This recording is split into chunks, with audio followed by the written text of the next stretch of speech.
If you're like me, Halloween's your Christmas. It's the most wonderful time of the year, and I watched a bunch of movies to get into the Halloween spirit, so I thought I'd tell you what I watched this month and break it down with rapid fire reviews. No spoilers, so I'm grading this on a scale of 1 to 10. 1 to 2, extremely bad, don't watch it. 3 to 4 is bad, but it has some redeemable qualities to it. 5 is average, or just okay, if you want to look at it like that. 6 is above average, 7's good, like a good movie. 8's a very solid movie, 9's superb, and 10 is perfect. So, one of the first movies I watched was Scooby Halloween, and I'll be honest, this movie was a lot better than it had any business being. I think a good rule of thumb for comedies is if you get a good gut laugh out of it, it's a good movie, and I honestly had 3 to 4 really solid gut laughs out of this movie. 7 out of 10. Kid Detective, it's not so much a Halloween movie as it is a mystery, which I think belongs in the Halloween spirit. Mysteries, true crime kind of things. This was my favorite film of the year. It was a surprise drop. It's an Adam Brody movie, and I thought he was superb in it. I thought the writing was so excellent in this movie, and I could not have imagined this being a better script. 10 out of 10. I decided to rewatch Sinister to see if it still held up after all these years, and I'm proud to say that it does. I think it's truly the best horror movie out there.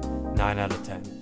Beetlejuice. I was lucky enough to go see the Broadway play before it closed earlier this year, so I wanted to revisit the source material. And while I think the musical kind of expands on it a little bit better, the movie's still a classic. It's all time. Michael Keaton gives an amazing performance. 8.5 out of 10. There's nothing like it. Defending Jacob, it's a series on Apple TV. It's a true crime series, but there's a mystery to it. Again, super well written, and it's got one of those endings that you can really debate with your friends, and kind of have justifications on either side. Not to mention, Chris Evans is acting his face off in the show.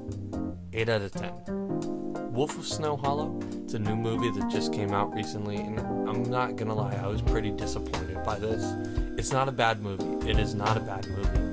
I just felt pretty bait and switched by the trailer. The trailer kind of leads you to believe it's one thing, and the movie's kind of another thing.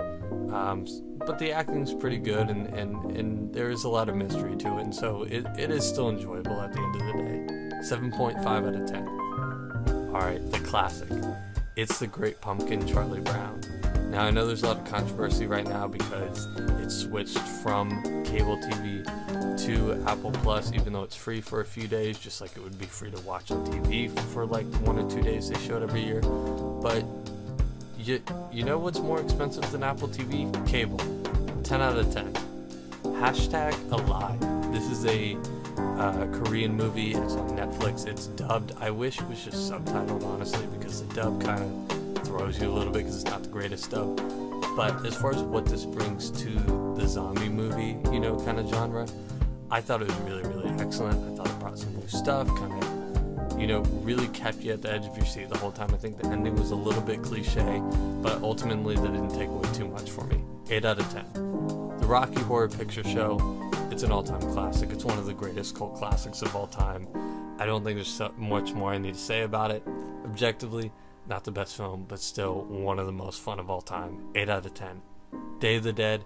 I did a whole 51-minute breakdown of this film with my friend Kellen. There's a lot to get into, but I'll just stick for now. 6.5 out of 10. Hocus Pocus. I had never seen it before. I really, really enjoyed this movie. I think there was some really great character work. Yeah, some of the effects are outdated, but this is like the heart, the essence of what Halloween is, and I don't think you can take that away from this movie, whether the effects have gone away or not. 8 out of 10. Texas Chainsaw Massacre. This is the original one. I went and saw it. I think it's kind of interesting to think about like what this brought, to the horror genre at the time. Kind of brought some new ideas. I thought it was pretty interesting and creepy at times, but ultimately it's something that's over 50 years old at this point. So you gotta look at it that way and realize it doesn't really hold up. 5 out of 10.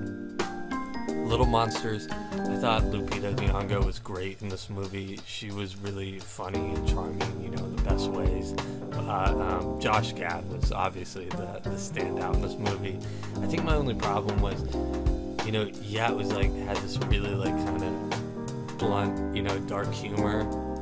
and then it kind of had this cutesy kumbaya ending. It just kind of felt like it didn't know what it wanted to be entirely, and I think that kind of holds it back a little bit for me, but it's still a ton of fun. Give it a watch if you can. 8 out of 10. Poltergeist, the Steven Spielberg classic. Again, kind of like Hocus Pocus, some of the effects don't hold up, but I think Steven Spielberg's world building is unmatched. It's unmatched, and for that alone, 8 out of 10. Sinister II, I decided to revisit the sequel a week later and see if that still kind of held up in my brain as not so great, and it really wasn't. You know, I think they kind of chose the right route, you know, kind of following the cop character, but I felt like they broke some of the rules they had set up in the first movie and kind of cheated a little bit in that way. Also, the way they affect the little films that they have, it looks like special effects on Super 8 film, and it looks really, really cheesy, and I don't like it. That's a 4 out of 10 for me. Then there's a film on Netflix called Eli. I really don't have a lot of positive things to say about this movie, other than there's some really cool special effects in it, and you know, the twist, I didn't see it coming, but I don't know it was necessarily a good one. 2 out of 10. Finally, I saw Halloween Town for the first time. I know, it seems blasphemous. And my opinion on Halloween Town is, yeah, the effects aren't great, but it kind of reminds me of when they're in the future in 2015 and Back to the Future 2, and you're just like, wow, this world, it feels like so different and familiar at the same time, but it's so much fun to be there, even if it's for a little bit. And I just felt like this was like Back to the Future vibes on a TV budget, and it was just a lot of fun. 7 out of 10 for me. So those are all the movies that I watched. I know there's a ton I missed, but I honestly had a great time getting into the Halloween spirit with these. And if you're still looking for something to watch, hopefully there's something on this list for you. Alrighty, I'll catch you in the next one.